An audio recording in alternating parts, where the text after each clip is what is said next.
Hey guys, so in this video, we're going to do a quick conversation between Ronnie and myself. We're business partners here in Scale Wellness. Ronnie being the retired agency owner, and myself having worked with a number of brands as a fractional growth marketer before Scale Wellness. We're just going to talk about some of the key learnings and ultimately how we came together to form Scale Wellness and how we're still implementing the same strategies with our legacy clients as well. So Ronnie's got a more recent case study that we wanted to talk through as well. Yeah, so as Eric mentioned, I'm a reformed agency owner, and me and Eric have known each other for a while now. And if some of you have already spoken to me or seen me, even though I'm kind of behind the scenes, hey again. But for the last year and a half, I started to kind of digest his creative process because of my 7, 8 years of media buying, that was kind of like a very unique and novel approach, like to tie the storytelling, the human component to marketing. That we're on the media buying side, if you've been in the space for long enough, it's just a bunch of button clicking and like all these acronyms that you don't understand, you need a glossary for. And so Eric's process was super appealing, and a year or so ago I started applying some of the things. I've been working with a sustainable jewelry brand as the growth operator, not as an agency, because I never want to build one again. And month one we spent $1,500 on ad spend. I think that month we did like 30K in revenue, and then fast forward to last month, spent 125K, made 405K in revenue, which beat our best month ever of being alive as a business since 2021.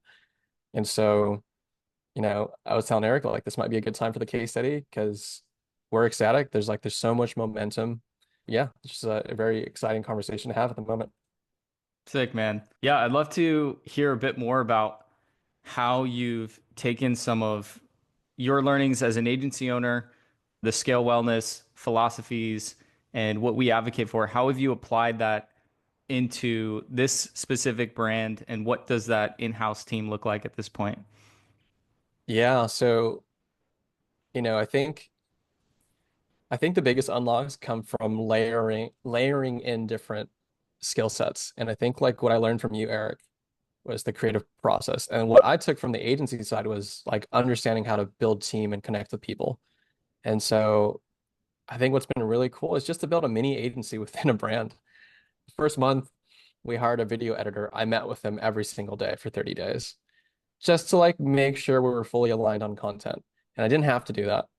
And it was costly from a time standpoint, but now it's like paying dividends like tenfold. Like the way that I think about this is the founder and or just leadership in general at a brand has to either know the answers or know how to find the answers. Mm. I think like that was like the biggest takeaway from like me again, like really taking and absorbing your process. Eric was like, cool, what product do we pick for our core offer? Um, what's a appropriate upsell? Like there's data for everything. Mm. How do we figure out what different hooks are actually working? And so, being able to install this process in-house, because I think I like to take it a step further where it's like, okay, yeah, we can like help the founder start to understand this, but like ideally we can disseminate it across every team member, even to the editors, to the designers. Like, here's like what makes a good ad. Here's the past examples. Here's why we did this. Why like the strategy behind it, so they can start to contextualize it. I think one of the cool benefits of this, again, going deeper and being more attention to detail in an in-house format as well. It's like, okay, if the designer has to get replaced, whatever they leave and they come in, like everyone on the team can kind of contextualize it for them much faster as Mm. well. Because now it's like we have so much momentum going down a process or a framework versus again, like if you're renting it out at an agency and you replace the agency, you swap the entire culture behind your creative process, Mm. your entire growth engine. Like I think the idea of renting or outsourcing the lifeblood of your business is a very risky one. And so if like as a brand or a founder, like you're willing to take that risk and that's okay. If that's your risk appetite, but like again, coming from the agency guy, it just makes so much long-term sustainable sense to do this in-house properly the first time. Mm. What's your take on the brands that are still in the 0 to 100K a month, 0 to 500K a month phase on we see the common themes when we talk with founders with all the different shiny objects. They're trying to attack 25 different channels at once. What's your take on simple versus complex? I struggle with this a lot personally. I have a very complex brain, as I'm sure Eric can attest to. But I think you have to keep it simple. I think it's the only way to actually drive meaningful results. I think the asterisk to all of this is if you have a really big resource team with like really smart department heads, but like for most brands that are in the 0 to 100K a month that are lean, and it's like less than five of you, but like only one and a half of you have the leadership experience and headspace to do this. Like, yeah, doing anything right is really hard. Like we have to look at all five opportunities and go, this is the one that I actually want, and then be able to put in the work to do that. One of the biggest issues I think I see from a mindset standpoint of all the brands that kind of either come through or potentially come through our doors at Scale Wellness, they can't even imagine slowing down because every day is on fire. And the reason every day is on fire is because you're trying to juggle six different things at once when you don't need to. Yeah, I know it feels that way. Um, and so yeah, there's ingenuity in reduction. Like it'd be okay to do the one thing really well. Like let the other fires burn. You'll be okay. That's been a very hard lesson for me to learn personally, and I think like I've learned that from you really, really well. We're just doing a few core things right, like being very intentional with our top of funnel ads, being intentional on the retention side, um, making sure we have some presence on organic that's not invisible, and it checks out like e-commerce growth, the three variables. If you just follow it, at least at this level, 0 to 100K a month, kind of hard to screw up unless you just add too many things to it. Like if you add six other variables to a three-part equation, then it makes sense why you can't solve it, Mm. in my opinion. We're also just going to be able to see if in fact this thing is scalable. And if it's not, we'll be able to expose what the constraint is to be able to make the next move. So the process itself that, we're ultimately guiding brands through is foundational on that level. So there's a lot of tactics, there's a lot of templates and tools and systems, but fundamentally there are certain things that have to happen in this stage of the business. Just to add on to that, like I've been trying to remind myself of this a lot, and I've been sharing it. Like there are times in business and in life that we have to move slow to go fast. And with business, with lean wellness founders, like you have limited time and limited resources, and so it's like, okay, if we have no working message, like core marketing messages, and we don't know how to properly test, and so we spent 2 weeks editing 10 videos that are all wrong, and then we have to wait another 2 weeks to see the ad data. It's like we just burned a month of time of everyone involved. So there's like, if you have an editor, if you have a designer, you just like three people's lives. You just burned a month of their time. Well, we could have just spent a little bit more time just slowing down in the beginning and just trying to solve the right thing in the right order. Mm, So yeah. it's like the cost of the wrong action is so expensive, and I don't think we realize that a lot of the times. Bro, we probably spent like 300, 400K on experimenting, trying to find the path. And thank God we survived. I'm speaking specifically about one of the legacy clients where we did try different agencies. We did try hiring this person or that person. And we were lucky. We survived long enough in such a way that forced us to learn some of these foundational things. Yeah, it's just such a high risk stage of the business as it goes, especially if we're not like VC backed. The foundational fundamental things have to be sound, otherwise it just won't survive. Yep. That being said, run us through the stages of how you guys got to the 400K month and did that with an in-house team with limited time and resources. Sure. So yeah, as a refresher, declining 30 to 40% year over year for the last 3 years before I came in. spending $0 on ads. We started $1,500 that month. We made 30K in revenue. And, to get here, spending over 100K a month on ads, 400K plus a month in revenue, there were definitely a few core stages that I remember being, like I remember when we hit our first like 200K a month, and I was like, there was something that happened. I went to go find it, and I was like, oh, something did happen. And so like, the first big unlock for us was figuring out an ad format that worked. We needed to find that first winning ad. And so again, I was living in our post-purchase surveys for God knows how long. And I figured out that the founder ad was going to be a really high return bet to make if it worked. And so we filmed one and we shot one and it worked. And that continues to be one of our best scaling ad formats. And so that was like the first big unlock of going from not profitable ads to profitable ads, was finding that one winning ad. From there, it was figuring out how to find 2 or 3 more versions. So yeah, we kept going through the iteration process. And I think that took us to like 50 to 80K a month.